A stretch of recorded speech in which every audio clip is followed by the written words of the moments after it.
Good afternoon and welcome to Football League World TV. It is Thursday afternoon and it's time for another EFL Transfer Zone here on the channel. We are broadcasting live on Twitter, Facebook and YouTube. We'd love for you to get your comments in during this show. We can get them up on the screen and discuss them in detail. My name is Sam Rourke, the Chief Editor of footballleagueworld.co.uk, and I'm joined by two of my colleagues, Toby Wilding and Ben Wignall. Toby, how are you getting on this afternoon? Yeah, good, thanks. Looking forward to this one. Obviously, transfer window really starting to get going now after maybe about a week or so. So we're getting to that point where there's a lot of really good deals and rumours to get stuck into here. So it should be fun. Yeah, certainly. It's getting very busy at the moment for sure. Ben, how you getting on? Yeah, very well, Sam. Bit cold up north today. Hope some of these transfer stories will warm me up a little bit. Fingers crossed. As we've already said, please do get yourselves in the comments. We're going to be running through some of the main transfer lines that have emerged over the last day or two in the EFL. So let's get straight into it. We've got another done deal in the Sky Bet Championship. AFC Bournemouth have confirmed the signing of Fleetwood Town centre-back James Hill. Hill, the 19-year-old centre-back, has been attracting interest from an array of top clubs around Europe. Barcelona have been linked with a move for the player. Spurs and Leeds United were also touted with a move, but he is now a cherry. He signed a long-term contract down on the south coast, very, very highly rated by the COD Army, but he's joined Scott Parker's Bournemouth. Toby, we'll come to you. James Hill's a player we've spoken about on numerous occasions on Football League World, the website. I mean, this could be a bit of a coup, couldn't it, for Bournemouth? Yeah, absolutely. When you sort of look at sort of the calibre and the level that those teams who were linked with them are at, that sort of already in itself makes it a bit of a coup to beat out those sides to this signing. And of course, it sort of in its own way sort of shows the intent that there is in Bournemouth and, you know, the long-term thinking there is at the club bringing in a player at such a young age. Obviously, they've got him secured now, probably at a cheaper price than they would have ever had a chance to do so again in his career. And I mean, they might potentially not have ever got a chance to snap a player such as him up again if he was to have moved to a club sort of the size of some of those other teams that have been linked. So, yeah, that's a really impressive piece of business. And obviously, he's already got that experience at a senior level. I think it's well over 50 appearances he made for Fleetwood. So he's not going to be a complete fish out of water if the Cherries do have to use him in the first team. And obviously, we've sort of seen the departure of one Bournemouth legend already this month with Steve Cook going to Nottingham Forest. So that's sort of maybe opened up a bit of a space in the defensive ranks for Hill to sort of maybe get a few opportunities between now and the end of the season. Perhaps not necessarily as a regular starter, but as a useful source of backup, given what we know we can already do. Yeah, we understand the fee is in the region of £1.6 million for a player with that potential and no real ceiling right now, Ben. It does seem like a really, really astute piece of business, doesn't it? Yeah, when you think about all the clubs that are, you know, been looking at him, you know, the likes of Barcelona and a lot of Premier League clubs, Rangers have had bids rejected for him in the summer. So I think for Bournemouth to get ahead of that pack and get ahead and sign him, I think it's really good business, especially if, you know, Cook going out to Forest. It gives them, you know, 4 centre-backs now, Cahill, Kelly, Mepperman, Hill. Maybe you won't get, you know, start straight away just because of the strength of that kind of back line. And he's someone, Hill, that I wanted Michael Preston to sign in the summer. You know, his dad, Matt Hill, used to play for North End back in, you know, the mid-2000s, and I'm pretty sure he still lived locally. But that was one that I was disappointed that we missed out on. But it's definitely a coup for Bournemouth, especially, you know, for a kind of a low 7-figure fee for a player who's been capped by England's under-20s. He was supposed to be in the under-21 squad a few months ago before he got injured. And I think only Harry Maguire and Ezri Konsa in League One had been called up to the under-21. So I think that's you know, the kind of ceiling that he's got as a footballer. Yeah, I mean, I'm guilty of not watching James Hill on a weekly basis. I don't know the full ins and outs, but from the footage I've seen, it looks like the perfect modern day centre back. You know, very comfortable with the ball at his feet. He's quite a lofty character as well. You know, he's got some real aerial presence in his game. And also, he's got a really, really long throw-in. I've seen a few clips of his throw-ins at Fleetwood Town. That could be a real weapon for the Cherries moving forward.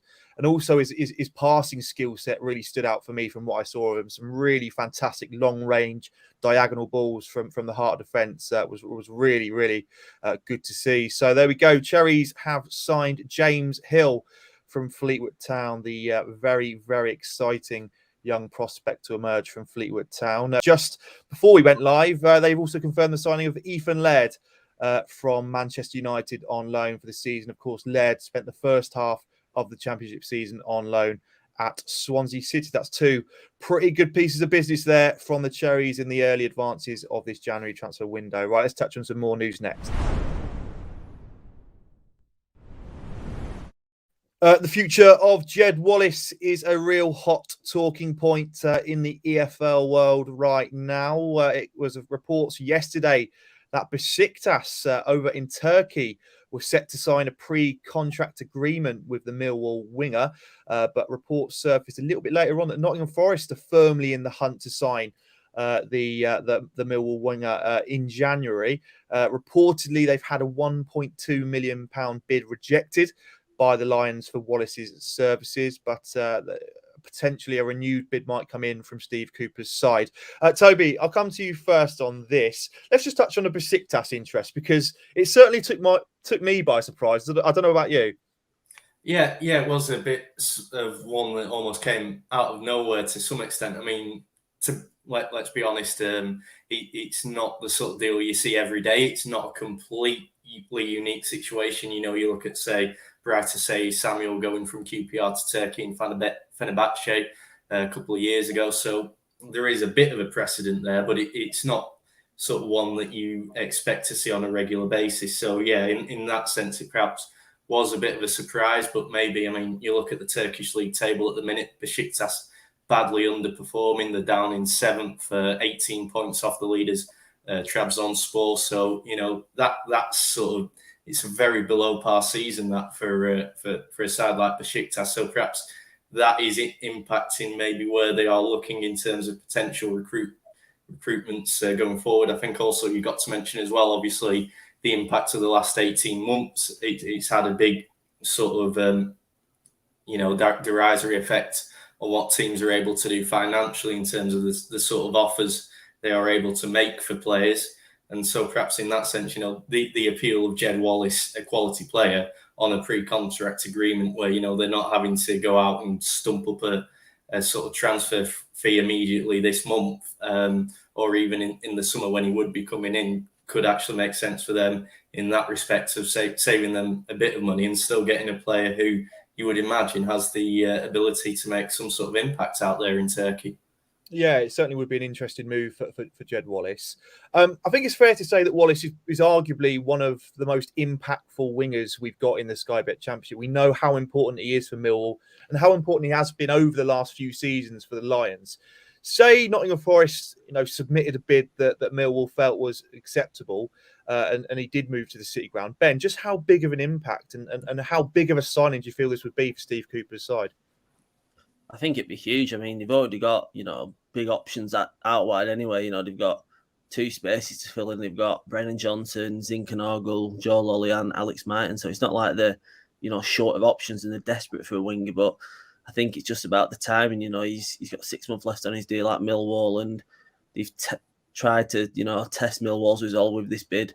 And they could probably go higher as well if not Forest do have a bit of money in the bank to spend, and adding a player of Wallace's ability to those options in the final third. I think that would just, extend their, promotion credentials. They're already in and around the playoffs as it is, and I think that kind of signing could really push them into even an automatic promotion race, because it's still pretty close when you look at the table, and a good run could push them up there. So I think Wallace would be even though he's not a player who's 26 or under, I think that's what Forest fans are expecting the kind of players to be going for this January before the window started. But I think you've got to make an exception sometimes, and it'd be a fantastic signing if they could get it done. Yeah, I mean, you only have to look at the reaction of many Nottingham Forest fans on social media to the news that they were interested. I think I couldn't spot one Forest fan that wasn't pleased with the news that was emerging yesterday. Toby, just finally then on Jed Wallace, we know that Forest have submitted a £1.2 million bid for the player that got rejected. What sort of price do you feel it will take for Millwall to potentially accept an offer for Wallace in this window? For starters, I can definitely understand them sort of knocking back a bit of sort of say what 1.2 million. I think even if he is in the last say 6 months of his contract, I think the quality that he has and possesses just sort of means that it would have to be significantly more than that, especially when you consider the fact that Millwall themselves are not out of this playoff race, so they are not really going to want to, strengthen a rival of their own. So I would say it's going to have to be significantly more than that. But as we say, there is still the issue of it is now or never if they are going to get a fee for him. And in a way, it would be a massive loss for them to lose a player of his quality for absolutely nothing. So I'd be saying maybe somewhere in the region of about 5 million, probably recognising his quality, who they'd be selling to, and the fact that he is in the final few months of his contract might be that sort of price range that suits perhaps all involved if Forest can stump up that sort of fee. Any Millwall fans, get in touch in the comments. What do you make of the whole Jed Wallace situation right now?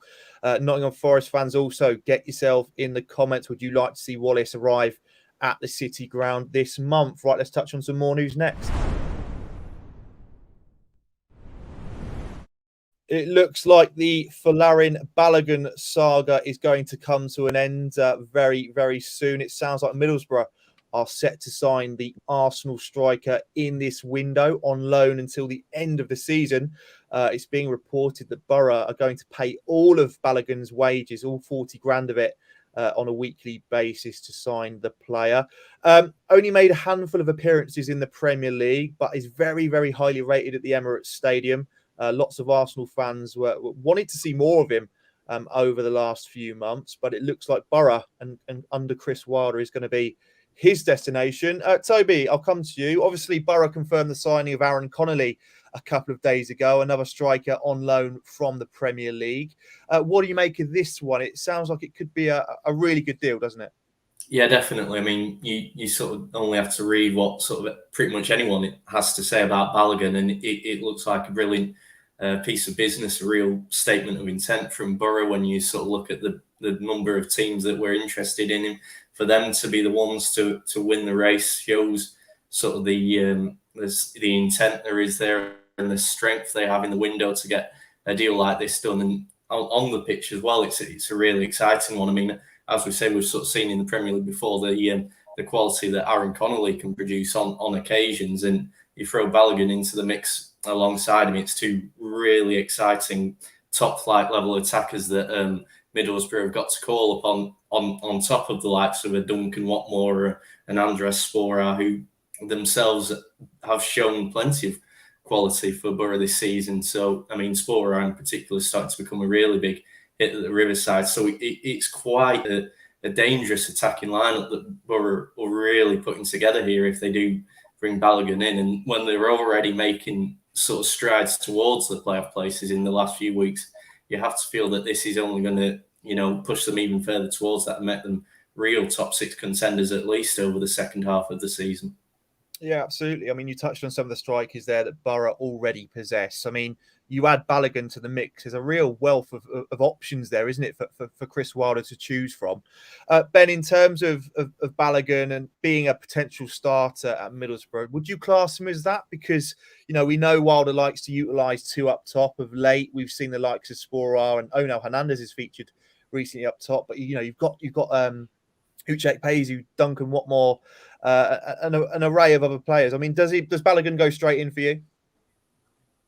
Well, you imagine they might have given Arsenal some guarantees about his, if he's going to start every week or not. But like you said, there is a lot of options up there. I think Wilder, when he was at Sheffield United, had a lot of options. You think about Sharp, Musa, McBurney, McGoldrick, Brewster. So, just like to rotate them and give everyone an opportunity. So I think it's hard to say he's he'll be a guaranteed starter straight away, because you have to think about, Connolly coming in as well. He'll be expecting to be starting games as well, and you have to think about Spora's decent form recently. What I will say, I think it probably does spell the end for maybe Piazza. I know he's been coming off the bench, and Millwall have been linked with a move for him in the last week or two. So I could see him probably departing, and maybe Josh Corbin, who's, I think he scored 3 in 7 games for them this season. He could probably get a loan out, but that Balogun coming in will knock them down the pecking order, you'd think, and I think Arsenal will be expecting him to get starts, and I think he's got kind of that pace and flair that Boro fans will like. And I think to start with, I maybe wouldn't throw him in straight away, but bench Piers or two to start with. But I think he will make the kind of impact where you'll have to start him in the end. And while he won't really get much of a choice if he starts scoring, if he starts on the bench. Yeah, it really does sound like a really exciting addition for Middlesbrough moving forwards. And like you say, Toby, a real statement of intent, given £40,000 a week in the Championship is a lot of money. A lot of clubs wouldn't be able to go anywhere near that sort of figure. So it's certainly a big move if this does come to fruition. It certainly sounds like it will do. Right, let's touch on some more EFL transfer news for you next. Rumours surrounding Huddersfield Town midfielder Lewis O'Brien continue to stick. Reports suggest that Newcastle, Leeds, Burnley, Norwich and Wolves are all eyeing the 23-year-old Terriers midfielder. It's being reported that Huddersfield want over £15 million if they are to get rid of one of their most prized assets in this January window. It was only a couple of months ago that O'Brien signed a new deal until 2026 at the John Smith's Stadium. Toby, I'll come to you. He really has kind of come to the fore at Huddersfield Town in recent seasons. He is arguably one of their most key players right now. What do you make of the whole situation revolving around Lewis O'Brien? Is he a player you could see Huddersfield offloading in this window if they get over £50 million?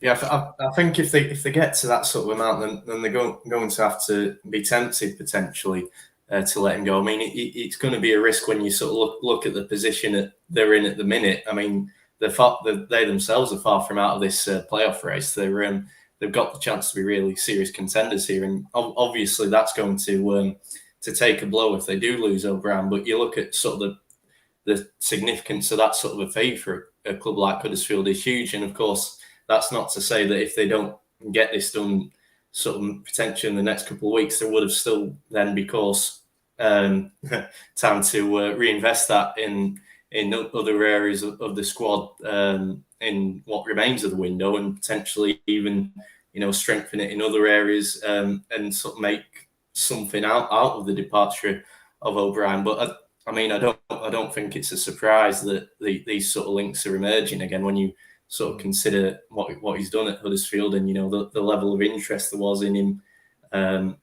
back in the summer from Leeds in particular. I mean, they obviously still need a midfielder, having not got one during that time, and with the injury to Calvin Phillips at the minute. So he's obviously become a sort of standout amongst Championship players for Premier League clubs to target, and it will be really interesting to see where he ends up going, if not staying at Huddersfield. And I mean, you've got to consider as well, with the exception of Wolves, those clubs are all battling against each other to avoid relegation from the Premier League. That could potentially see them really desperate to beat each other to O'Brien, and that potentially creates a bidding war that pushes the offers up even more, and that could really play into Huddersfield's hands in a roundabout way in terms of what they can get for him and what they can then do with it. Yeah, I definitely think the Terriers would welcome a Premier League bidding war for Lewis O'Brien over the coming weeks, for sure. Definitely looks like a player that could operate comfortably in the Premier League for me. He's shown more than enough at second-tier level to suggest that he's got what it takes to cut it in the top flight. Just finally then, Ben, on Lewis O'Brien, I mean, Leeds, of the teams linked, Leeds have kind of had that long-standing interest in the player. They've already had several bids for him knocked back. Do you think that of the clubs kind of linked, would he be the kind of best fit? Because as Toby alluded to, there is a need to add in the central midfield areas at Ellen Road, isn't there?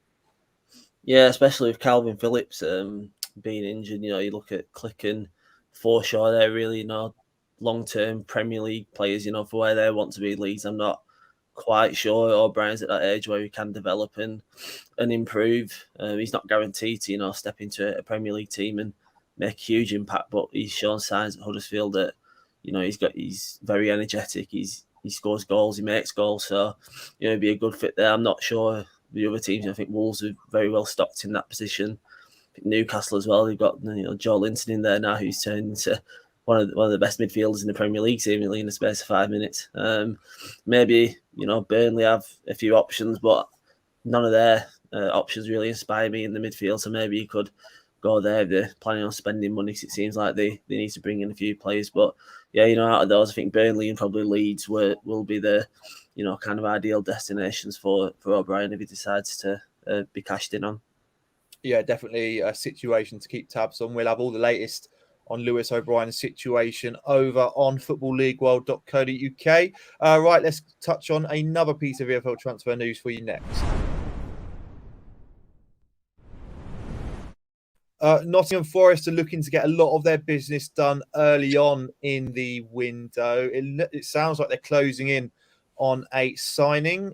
Richie Laryea from Toronto, a right back at trade, but also can operate at left back and also in midfield as well. So a very versatile operator, 26-year-old from Toronto FC, has been an ever-present figure for them in the last MLS season, arriving from Orlando City back in 2019. Toby, lots been made of Forest and their fullback situation, in particular this season. They've had to contend with numerous injuries. Obviously, right now, Max Lowe's out. We know how important he was when he was playing for them. And also, we saw today, Jordi Osei-Tutu returned to Arsenal after his injury-plagued stint at the City ground.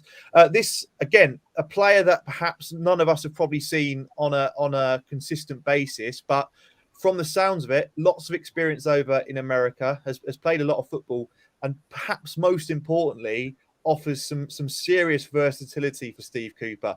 Toby, what do you make of this?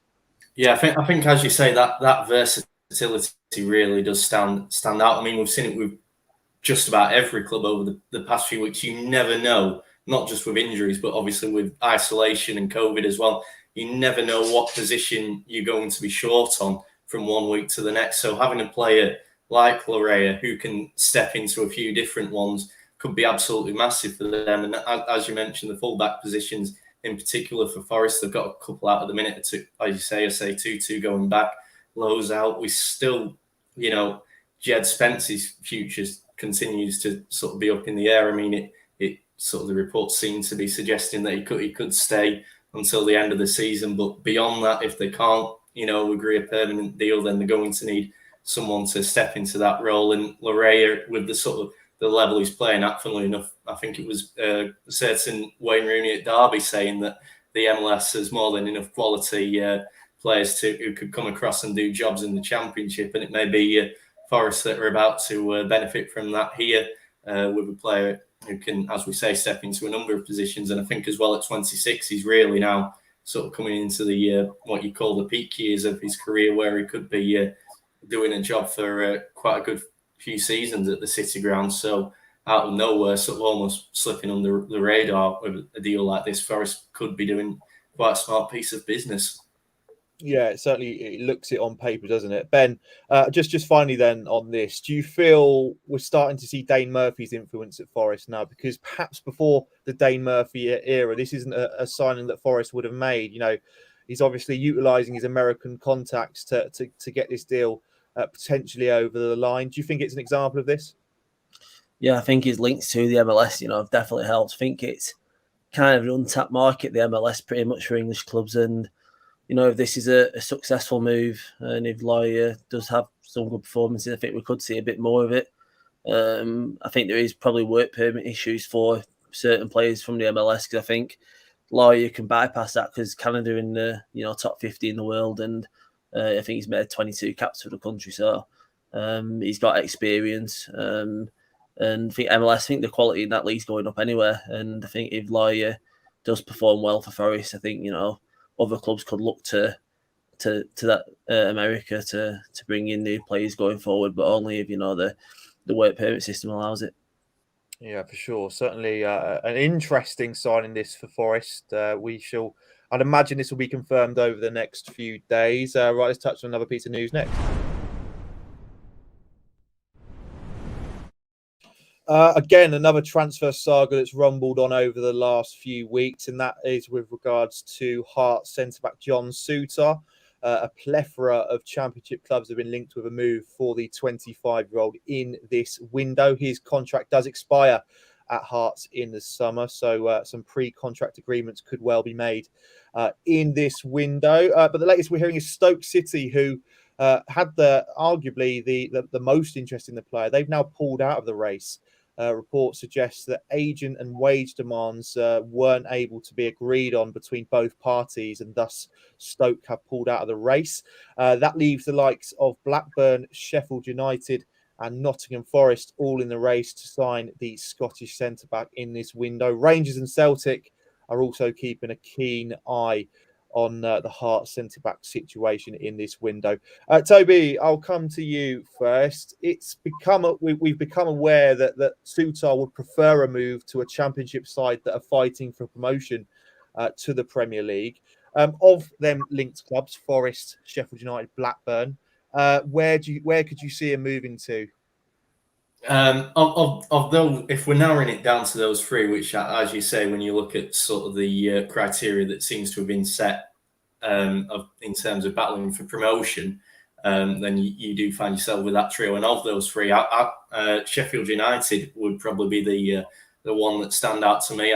As you sort of mentioned there, it seems as though sort of the wage and the agent demands have come into play a bit now, and you would expect that with the sort of finances that Sheffield United have had from the sort of past couple of seasons in the Premier League, and then the parachute payments they'll have had coming down this year, that's something that Forest and Blackburn, having been out of the top flight for so long, don't have. So you imagine in that sense, Sheffield United having sort of almost made a late move. You know, Forest and Blackburn, Stoke have sort of been there later. That Forest may now have Sheffield United may now sort of come in late to sort of almost steal a march on the pack. And I think as well, almost from a football perspective, he could fit in there better too. We know obviously the Blades sort of playing a three at the back system, or they have gone back to it since Paul Heckingbottom took over, but they're not particularly well stacked in the centre back department at the minute, so they could need at least one more centre back in Souttar to come in and take up that role in their side. I also compare that with Forest. They really look well stacked for centre backs at the minute. It's not an obvious position in comparison to other areas of their squad where you would think that they perhaps need to bring a player in. Blackburn's more of an interesting one. I mean, they too do go with the back three, but you sort of look at how they're playing at the minute, and Tony Mowbray often refers to Daniel Ayala as the best centre-back in this championship, and yet he can't pick him at the minute because of the form of the back three he's using of Darragh Lenihan, Jan-Paul Van Heck and Scott Wharton. So at the minute, you would argue, do they need that Souttar? The issue for Blackburn is they might come to need him in the summer when Van Heck's loan from Brighton comes to an end and Lenihan, as it stands, is out of contract. So for Rovers, it's a really difficult situation to juggle in terms of, do they put it all into potentially getting this move, which then might become less necessary if Lenihan does further down the line put pen to paper on a new contract, or say Van Heck ends up becoming a permanent move potentially. We've sort of heard whispers of that as a possible part of the swap deal involving Ben Brereton going to Brighton. So for Blackburn, there's a lot of variables involved there. So I'd say Sheffield United, purely on the basis of it looks a simple, straight, clear deal that needs to be done, and they could do. Yeah, I can certainly see the logic in that for sure. If you are a fan of any of the linked clubs of John Souttar, let us know in the comments. Would you like your club to sign the Scottish centre-back in this January transfer window? We'd love to get your thoughts. Right, we've got a few more EFL transfer news bits for you next. Newcastle United have set their sights on AFC Bournemouth striker Dom Solanke, if certain reports are to be believed. We all know that Newcastle are set to sign several new players in this January transfer window as they look to avoid the drop especially given their recent big money takeover. Dom Solanke is someone firmly in their sights. Obviously, a player that Eddie Howe knows well during both of their time at the Vitality Stadium. He's enjoyed a really, really impressive season for the Cherries down on the South Coast. 18 league goals so far for Solanke at Bournemouth. He's definitely one of the standout forwards in the second tier for sure. Of course, does have Premier League experience as well. So that's another string to Solanke's bow. Ben, let's come to you then on this one. We know the situation with the striker situation at Newcastle right now needs amending, doesn't it? Callum Wilson out for a considerable amount of time. What do you make of the links to Dom Solanke? I'm not sure if he's suited to Newcastle or not at this time. I know they do need a striker, but he's got a lot to prove at the top level, and going back into a relegation battle, will that suit Solanke? I'm not quite sure. He's been prolific in the last 2 seasons for Bournemouth in the Championship, but I think the record is 3 goals in 42 games in the Premier League. You could say he's developed since then. 1.5 seasons in the Championship maybe has made him a better player. But I do think that Newcastle could be aiming for a little bit more experience, at the top end of the pitch. He's not guaranteed to get goals in the Premier League, and I think Bournemouth anywhere will not want to cash in on him at this point. They're looking to get automatic promotion back to the Premier League, and their best chance of doing that is keeping Dominic Solanke. So even if they do get some big bids, I'd expect them to, rebuff that kind of transfer approach from Newcastle. Yeah, definitely an interesting transfer situation, this. Toby, just finally then on Dom Solanke, I mean, what sort of price tag do you feel the Cherries would put on his head? Because, he is in some sensational form right now. And if the Cherries did lose him in this window, it'd be a major blow to their promotion hopes, wouldn't it?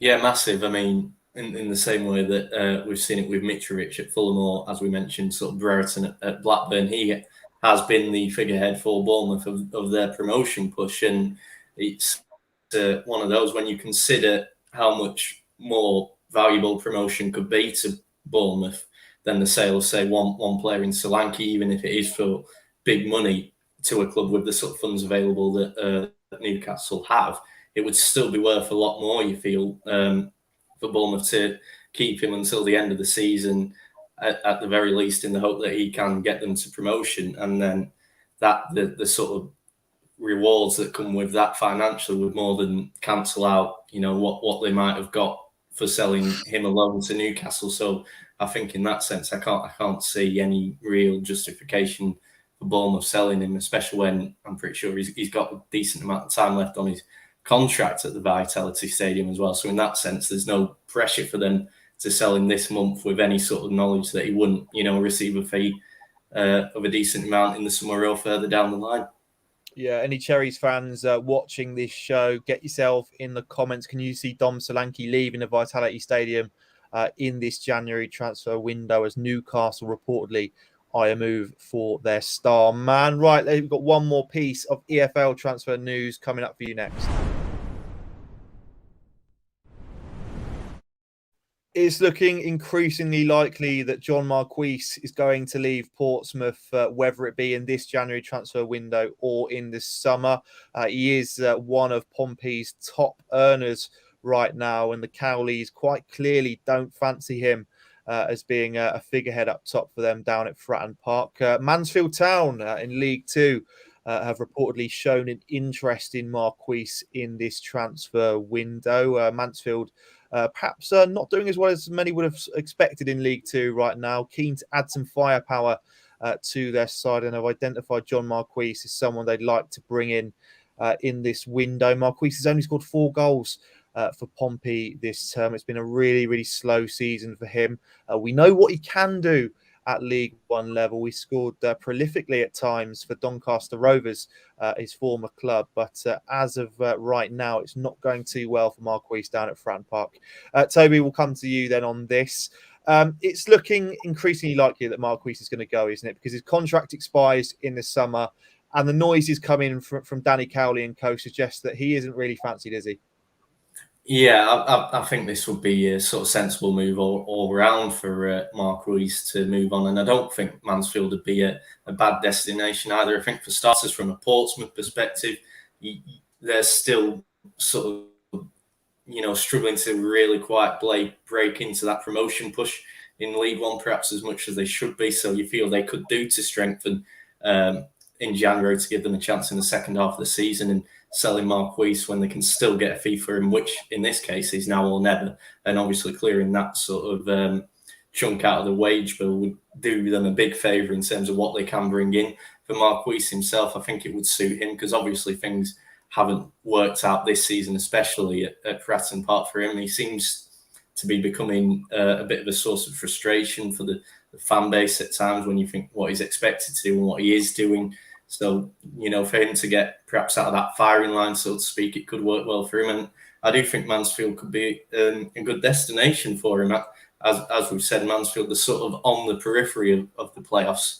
And it looks as though one issue for them is that's sort of preventing them from making that break into the top 7 there is, the lack of a goal scorer. No one's scored more than 5 league goals for them this season. And I wonder whether, bringing Marquis in, if they're going to bring in a player of that sort of calibre, he's going to be the one charged with getting those goals for them. And he might well enjoy that sort of role of being the main man before.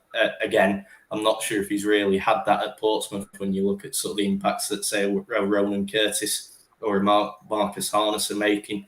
So that could sort of allow him to flourish. The sort of step down, I'm reluctant to say that, but, going from League One to League Two, it perhaps eases a bit of pressure in that sense as well. And geographically, the fact that moving back up to Mansfield, it's perhaps closer to sort of where he has flourished before than Portsmouth is. So that might help him to settle. So all in all, with sort of those factors combined, it might not be a bad move for any party at all, from my perspective. Yeah, I mean, it was only a couple of seasons ago that John Marquis was being linked with numerous Championship clubs, but the form he's kind of been showing over the last season or two certainly doesn't warrant a Championship move right now, unfortunately for him. Ben, just finally then on John Marquis, do you think it's just a case of him needing a fresh start somewhere else and kind of rejuvenating his career, perhaps at a lower level in League Two? Probably needing a fresh start, yeah, but I don't see why he can't do it in League One. I mean, he scored 16 goals last season for Portsmouth. I mean, I think his performances on the whole weren't great. I seem to remember him getting panned quite a bit by fans for his general all-round game. He just happened to get into, double figures with some timely goals. I still think he could do a job in League One for someone, kind of a mid-table team maybe. He's not quite flourishing at Portsmouth anymore, and George Hurst's kind of taking his place whilst he was out on the sidelines recently. But I'd be shocked if he drops into League Two. I know there's a few teams there who could probably pay him what he wants. Mansfield are kind of one of the big hitters, and then you think the likes of Bradford, Salford, who could, probably entice him to come to their clubs as well. But I would be shocked if he drops down, and I could think of a few League One clubs who could do with a striker to kind of push him up the table. And I do think he just needs a fresh start to try and bang in the goals against what he can do when he's on form. Yeah, you only have to look at the Doncaster Rovers hashtag this afternoon. Pretty much all of the Donny fans would like to see Marquis return to the Keepmoat Stadium this month, as you'd imagine, as they struggle in League One right now. Right, well, that concludes this afternoon's episode of the EFL Transfer Zone. Thanks, everyone, for tuning in and watching this show. Thanks, Toby and Ben, for joining me this afternoon. If you are watching this show on repeat on YouTube, get your comments in down below. What do you make of some of the transfer news we've spoken about in this episode? Which players would you like your EFL club to sign? Are there any players within your current EFL team you'd like to see leave in this transfer window? If you also could pop this video a like, and if you like our content, subscribe to us on YouTube, that would be greatly appreciated. And finally, we've got 2 more shows for you tomorrow on Football League World TV. We've got the EFL betting show tomorrow morning, and then we've got the weekend preview. Of course, this weekend is the FA Cup, and we also have a select few League One and League Two fixtures. But until then, we shall see you soon.